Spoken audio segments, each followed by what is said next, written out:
Bismillahirrahmanirrahim. Assalamualaikum warahmatullahi wabarakatuh. Selamat siang, salam sejahtera bagi kita semuanya.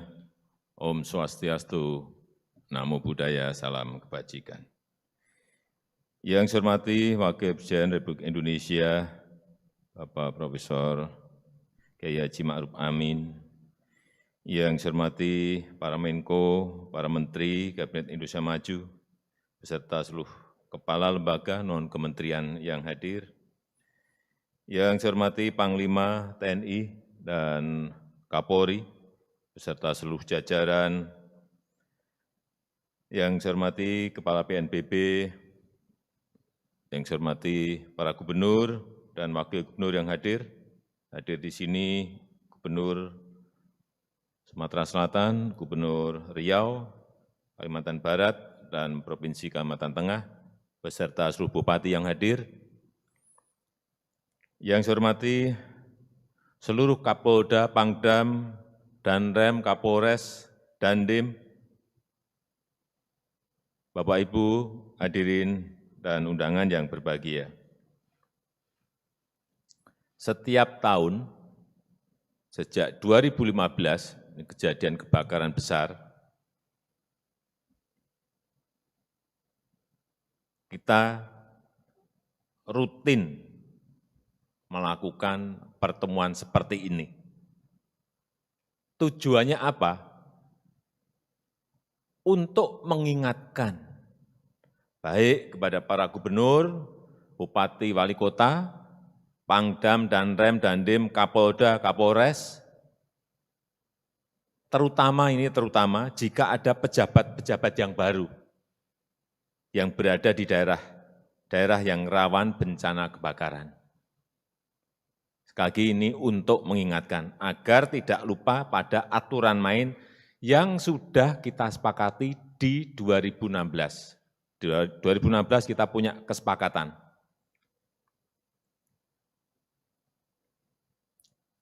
Kesepakatannya adalah bagi Pangdam, Kapolda, Kapolres, Danrem, dan Dandim yang baru agar tahu dan aturan mainnya masih tetap sama. Kalau di wilayah saudara-saudara ada kebakaran dan membesar dan tidak tertangani dengan baik, aturan mainnya tetap sama. Belum saya ganti. Saya kira kita masih ingat semuanya. Kalau yang ikut rutin setiap tahun pertemuan seperti ini dengan saya, pasti semuanya masih ingat. Yaitu dicopot, yaitu diganti. Jelas, meskipun saya baru perintah ke Panglima dan Kapolri saat itu baru 2 kali. Jadi, kali ini saya ulang lagi, ini hanya untuk yang pejabat-pejabat baru agar tahu aturan main ini. Peserta Rakornas yang saya hormati,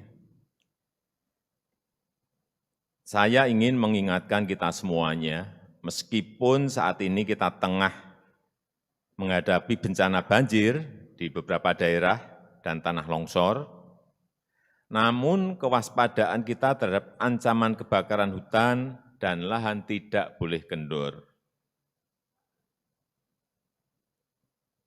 Kita harapkan sebuah rencana pencegahan yang matang, yang detail, sinergi semakin kuat, dan eksekusi lapangan yang semakin efektif.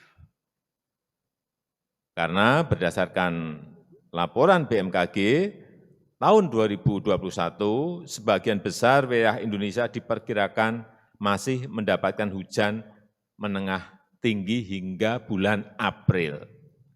La Nina masih akan bertahan hingga semester 1 ini. Bulan Mei diperkirakan akan menjadi fase transisi dari musim hujan ke musim kemarau. Tapi kita harus tetap waspada, jangan lengah, saya menerima laporan bahwa kebakaran hutan dan lahan telah mulai terjadi sejak akhir Januari. Tadi sudah disampaikan oleh Bapak Menko Polhukam. Misalnya tadi di Riau, beliau menyampaikan sudah terjadi 29 kejadian. Ini hati-hati Pak Gub Riau, meskipun bisa ditangani, jangan sampai ada muncul lagi. Di Kalimantan Barat juga sama, ada 52 kejadian. Hati-hati Kalimantan Barat. Ini meskipun bisa tertangani, tapi kita semua hati-hati. Saya ingat betul, di 2015 saya mau ke Riau, ke Pekanbaru, turunnya di Padang. Seingat saya mungkin 8 jam saya lewat darat. Saya juga ingat di tahun 2015, waktu saya akan ke Pulang Pisau, itu ada di Kalimantan Tengah, saya turun di Kalimantan Selatan di Banjarmasin, lewat darat. Seingat saya berapa? 4 jam. Ini jangan sampai kejadian lagi.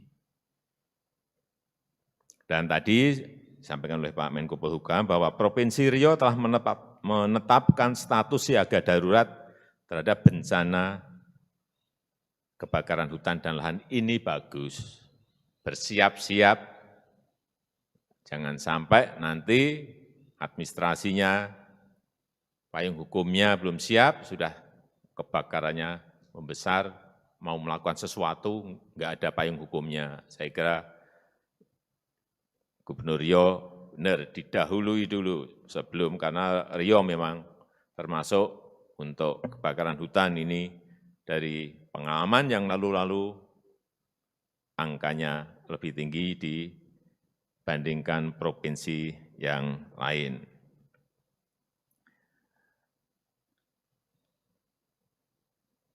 Pada bulan Februari ini, Pulau Sumatera berpotensi terjadi karhutla, karena di Sumatera sudah mulai panasnya, sudah agak tinggi. Pada bulan Mei hingga Juli, sebagian Kalimantan dan Sulawesi juga berpotensi terjadi kebakaran hutan dan lahan. Puncaknya di bulan Agustus dan September, kita ini harus betul-betul tahu betul puncaknya kapan, sehingga persiapannya apa, dimulai dari sekarang. Planningnya disiapkan, organisasinya dicek betul, sudah bekerja atau tidak, pada saat betul-betul nanti panas, kita sudah siap semuanya.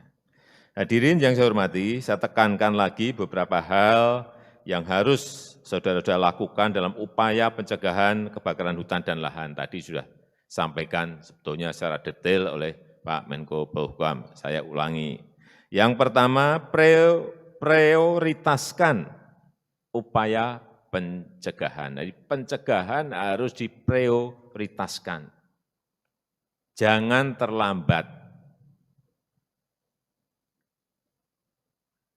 Di negara besar pun ada kejadian kebakaran yang gede-gede ada. Saya kira saudara-saudara tahu semuanya. Sampai ada kota yang ikut terbakar. Hal-hal seperti ini betul-betul harus kita jadikan pelajaran. Sekali lagi, prioritaskan pencegahan, jangan terlambat.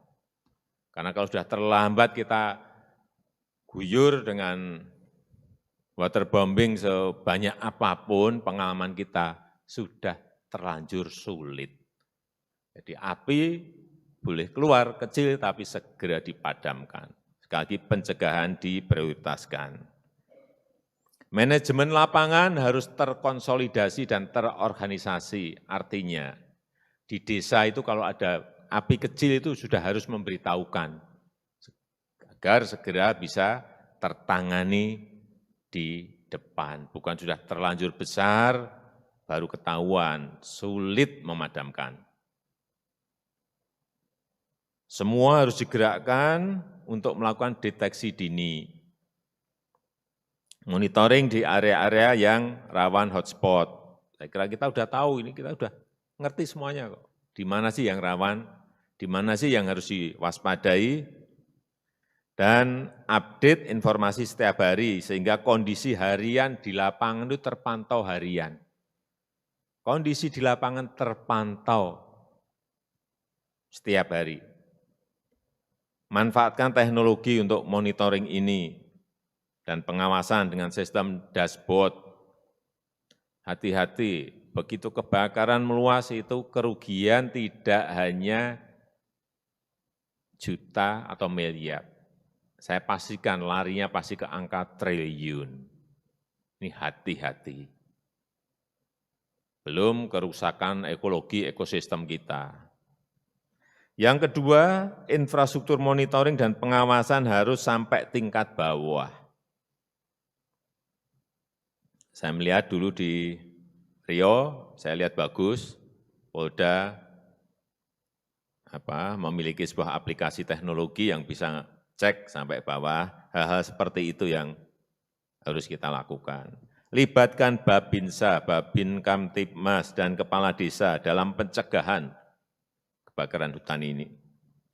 Berikan pendidikan edukasi yang terus-menerus kepada masyarakat, kepada perusahaan, kepada korporasi, terutama di daerah dengan kecenderungan peningkatan hotspot. Ajak tokoh agama, ajak tokoh masyarakat untuk ikut menjelaskan kepada masyarakat akan bahaya kebakaran hutan dan kebakaran lahan bagi kesehatan dan juga dampak ekonomi yang tidak kecil.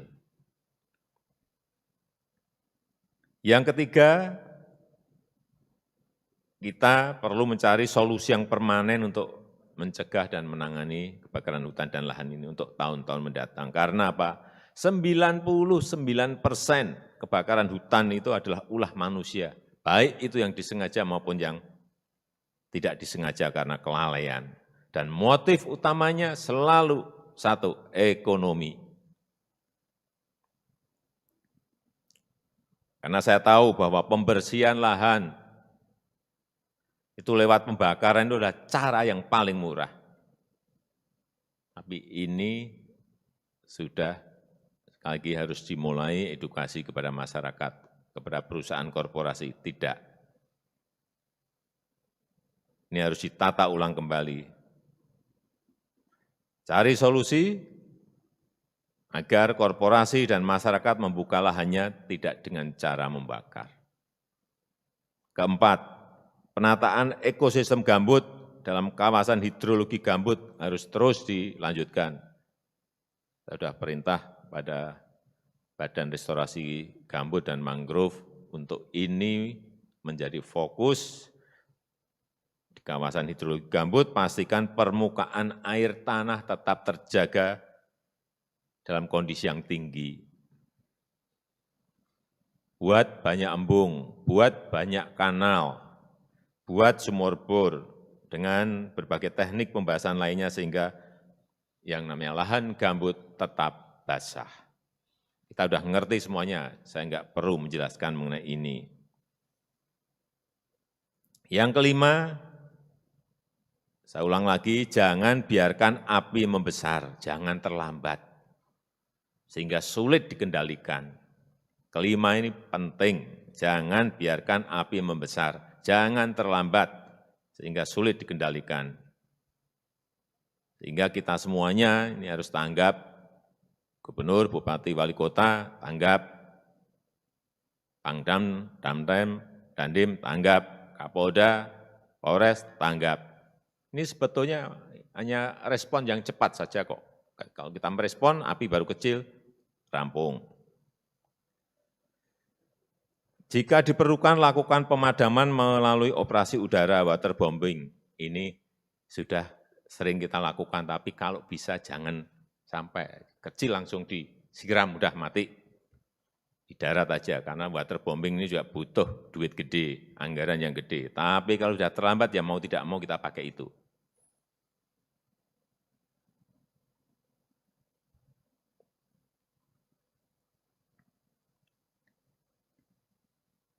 Terakhir, saya minta langkah penegakan hukum dilakukan tanpa kompromi. Saya kira Pak Kapolri sudah tahulah apa yang harus dilakukan di sini, karena kita sudah pengaman kemarin sudah melakukan itu.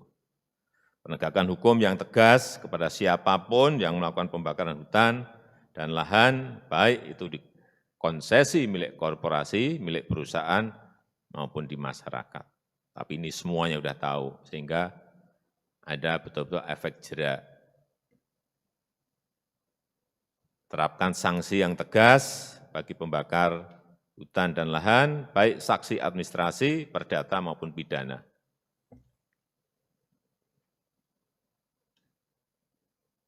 Jangan sampai kita ini malu di ASEAN Summit, pertemuan negara-negara ASEAN, ada 1, 2, 3 negara yang membicarakan lagi mengenai ini. Dalam 5 tahun ini sudah enggak ada. Jangan sampai dibuat ada lagi. Saya titip itu. Malu kita. Dipikir kita enggak bisa menyelesaikan masalah ini. Bisa. Tadi sudah sampaikan Pak Menko Polhukam, sudah turun 88%. Kalau bisa, ditingkatkan lagi dari angka itu. Saya rasa itu yang penting yang bisa saya sampaikan pada kesempatan yang baik ini. Selamat bekerja, selamat bertugas. Semoga Allah Subhanahu wa Ta'ala meridhoi seluruh langkah kita bersama. Saya rasa itu yang bisa saya sampaikan. Terima kasih. Assalamualaikum warahmatullahi wabarakatuh.